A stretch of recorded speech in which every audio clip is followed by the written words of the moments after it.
I grew up in a church where, like, the concept of doubting your faith was frowned upon. Yeah. You know what I mean? Because you got to have it together. Yeah, I was a student that was like, hold on, I have some mixed feelings about this, which that's a key word, feelings. Yeah.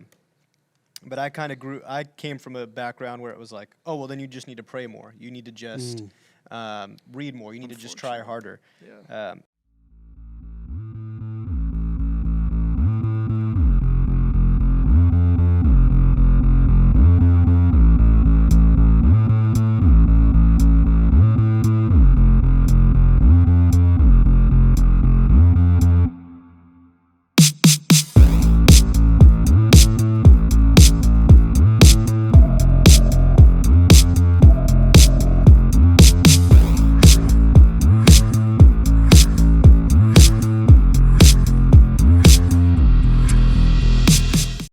Check.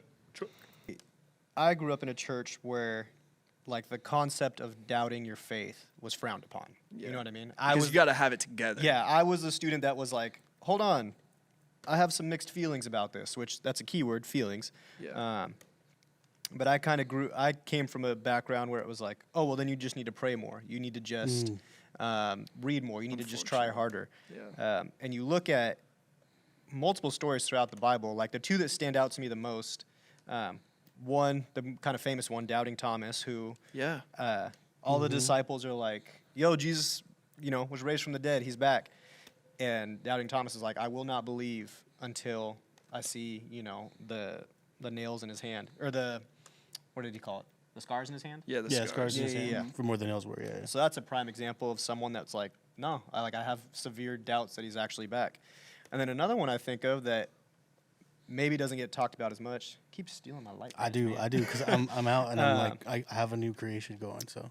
Is Moses. Like, Yeah. you talk about the foundation of the Jewish faith. Moses asked God, like, well, who are you? Who do I say that you are?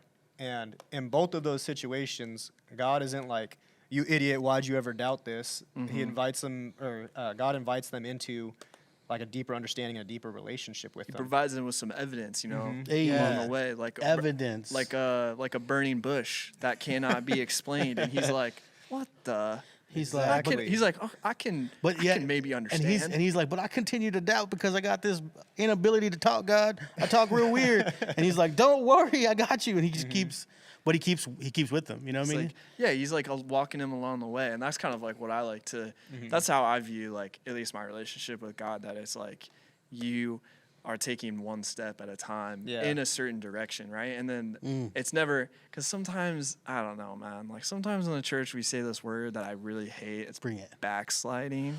Like, and so it's like when you hit that moment of doubt, it's like, oh, they're backsliding.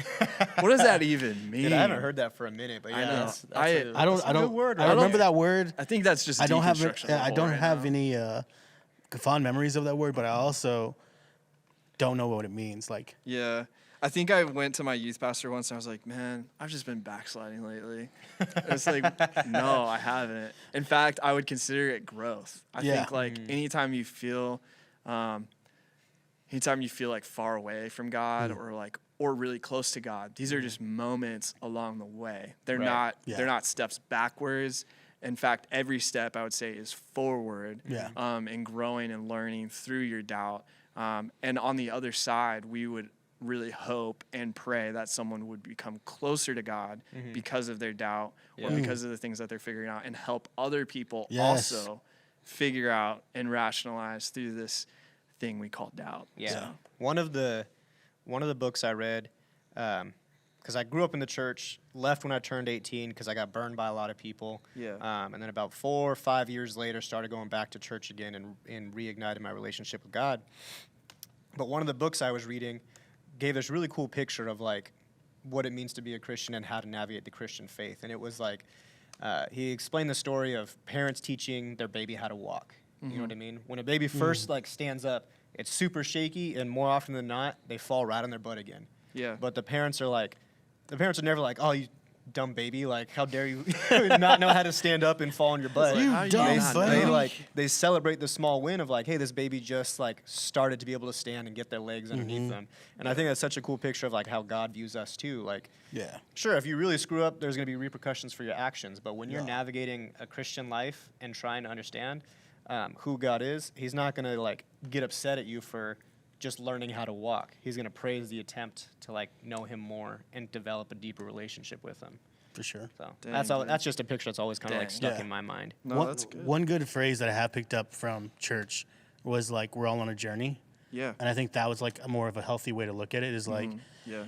whether you're quote unquote backslidden or you're, on fire, whatever you want to use, I think we're all on a journey, and realizing that to help, your brother and your sister out as they walk in, the relationship with Jesus, and to be there and know that because we're all on a journey, we're all at different points, and somebody's already been in that point that you're in. I think so many times we isolate ourselves in our deconstruction, thinking that we're the first person to think these thoughts or go to this place or have these worries, when in actuality, your pastor, your youth leader, your mom and dad probably even have had that exact same doubt. And if you can be open and honest with people, with safe people that are have a good head on their shoulders, you can really move along on your journey. Yeah. That's a gold nugget right there. That's valuable for sure. I think it's totally okay to have seasons of doubt and have questions. Yeah. But as soon as you sit in those questions and not seek like an answer or start trying to figure out like a solution to, maybe not a solution, but like, I think that's ultimately what God's calling us to, is like, these questions are an invitation into a deeper relationship. So like, sure, the older generation might not know exactly what you're going through because everyone has different experiences, but there's probably a lot of similarities that like insight and help can be given to, you know what I mean? For sure. That's what happened to me. When I doubted, I just isolated from everybody. I was afraid to say I'm having these questions, and so those thoughts just kept spewing in my head, and ultimately where I quote unquote doubted myself out of a relationship with God, if that's possible. I don't know. I love that.